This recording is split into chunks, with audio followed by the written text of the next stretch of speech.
বন্ধুরা, আজকে তোমাদের সাথে অনেক কথা আছে। তিনটি বড় বড় কথা। একটাই চোখে জল, একটা একটু মন খারাপ, আর একটাই গর্বে বুক ভরে ওঠা। আমার রাস্তার বন্ধুদের কথা বলবো। তোমরা জানো তো, আমি বাড়ির ভেতরে থাকি, নরম কুশনে ঘুমাই, মজার খাবার খাই, কিন্তু আমার বন্ধুদের অনেকেই এই সুযোগ পায় না। রাস্তা তাদের জীবন। আমি ওদের বলি আমার স্ট্রিট সুপার হিরো বন্ধু, কিন্তু কিছু মানুষ ওদের শত্রুর মতো দেখে। বিচার করে দেখো, দিল্লির রাস্তায় ওদের কি হতে হয়। সম্প্রতি তো আমি শুনেছি কয়েকটা কুকুরকে মারধর করেছে, কেউ পিটিয়ে মেরে ফেলে, তো কেউ অগ্নি সম্পর্কিত কেমিক্যাল ঢেলে পুড়িয়ে দেয়। সবই নিউজ পেপারে, টিভিতে খারাপভাবে শোনা যায়, অথচ ওরা তো কাউকে কামড়ায় না। খবর থেকে জানা যায় এক 6 বছরের মেয়েকে তো পাগলা কুকুর কামড়িয়েছিল। সে ভীষণ গুরুতর আহত হয়, তারপর সঠিক চিকিৎসা না পাওয়ার কারণে সে মারা যায়। আদালত তখন এটা খুবই বিপজ্জনক বলেছিল।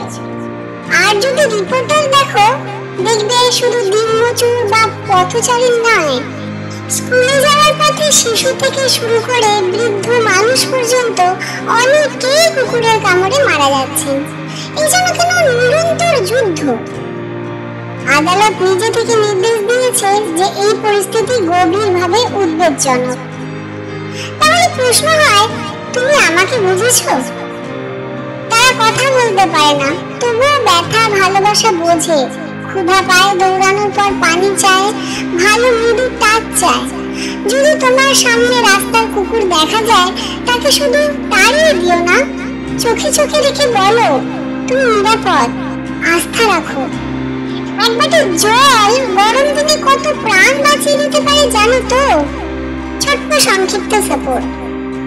সুপ্রিম কোর্ট দুটো ব্যবস্থা নিচ্ছে, অনেক কুকুর তল্লাশি, আটক এবং কোনো সরকারি বা বিবিধ অসরকারি শেল্টার নেওয়া হচ্ছে।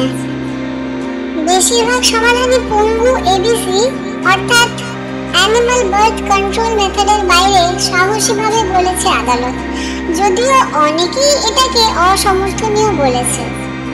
এস প্রধান মোহন ভগবত বলছেন, নম্বর কামানোর বদলে জনসংখ্যা নিয়ন্ত্রণ করাই ভালো। শিক্ষিত যুক্তি চাইছে মানুষের নিরাপত্তার সাথে পশুদের অধিকারও রক্ষা করতে।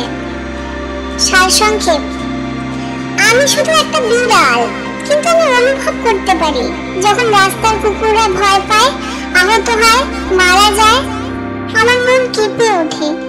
আমি চাই তুমিও বোঝো, তারা মানুষের মতো প্রতিবেদন পান না, তারা দাবানলের মতো পুরো সরে না, তারা শুধু বাঁচতে চায় একজন মায়াময় সুরক্ষিত জীবনে। মানে আপনারাও জানান আপনাদের পরবর্তী স্টেপ কি হবে।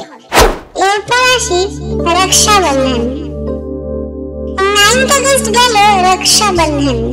সেদিন সকাল থেকে আমি একদম রেডি ছিলাম। আমার নরম নীল ফিতেটা পরে নিয়েছিলাম, যাতে রাখি বাঁধার সময় আমি একেবারে হ্যান্ডসাম লাগি। ভেবেছিলাম আজ আমার পায়ে একটা নীল গোলাপি রাখি বাঁধবে কেউ, সঙ্গে থাকবে এক মুঠো ক্রিটি ট্রিক্স, হয়তো একটু চিকেনও। কিন্তু সারাটা দিন কেটে গেল, সুপর্ণা আর বুবুন অনেক ব্যস্ত ছিল। আমি জানি ওরা আমাকে ভালোবাসে, প্রতিদিনই দেয় যত্ন আর স্নেহ, কিন্তু তবুও আমি একটু আলাদা কিছু আশা করেছিলাম যে আমার ভিউয়ার্সরা আমার জন্য রাখি পাঠাবে। রাখি মানে তো শুধু একটা সুতো না, এটা মানে সুরক্ষা, ভালোবাসা আর প্রতিশ্রুতি যে আমি তোমার পাশে আছি। আমি সেই সুরক্ষা প্রতিদিনই পাই, কিন্তু ওই দিনটা যদি একটা ছোট্ট রাখি আর আমার প্রিয় ট্রিটস দিয়ে সাজতো, তাহলে হয়তো আমি আরো খুশি হতাম। তবে ঠিক আছে, আমি অভিমানী হলেও রাগী না, কারণ আমি জানি রাখি একদিনের না, বরং প্রতিদিনের ভালোবাসার নাম। আর আমার সুপর্ণা আর বুবুন প্রতিদিনই আমায় সেরা উপহার দেয়, সেটা হলো ওদের ভালোবাসা। আচ্ছা, তোমরা যদি আমার বোন হতে আমাকে কি রাখি বাঁধতে ভুলতে? আসি ইন্ডিপেন্ডেন্স ডে। মাই মিয়াও ফর দ্য নেশন ইন্ডিয়া। 15ই আগস্ট স্বাধীনতা দিবস। আমি জানি এটা এখন দুদিন পেরিয়ে গেছে, কিন্তু আমার মেয়ের শুভেচ্ছা কখনো দেরিতে হয় না। স্বাধীনতা শুধু মানুষের নয়, আমাদের সবার অধিকার। আমার জন্য স্বাধীনতা মানে নিরাপত্তা, আশ্রয় আর ভালোবাসা। কিন্তু রাস্তার কুকুর, গলির বিড়াল, তাদের জন্য স্বাধীনতা মানে এখনো প্রতিদিনের বেঁচে থাকার লড়াই। আমি চাই একদিন এই দেশের প্রতিটি প্রাণী আমার মতো নিরাপদ, ভালোবাসায় থাকুক। যখন আমি তিরঙ্গার দিকে তাকাই, মনে হয় এই দেশ আমারও।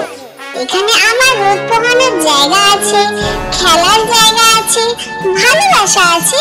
আর আজ আমি বিলেটেড হলেও গর্বের সাথে বলছি জয় হিন্দ। আজকে তোমাদের বললাম আমার 3টি বড় গল্প। একটা ছিল কষ্টের, একটা ছিল একটু মিষ্টি অভিমান, আর একটা ছিল গর্বের। কিন্তু 3টেই ছিল ভালোবাসা।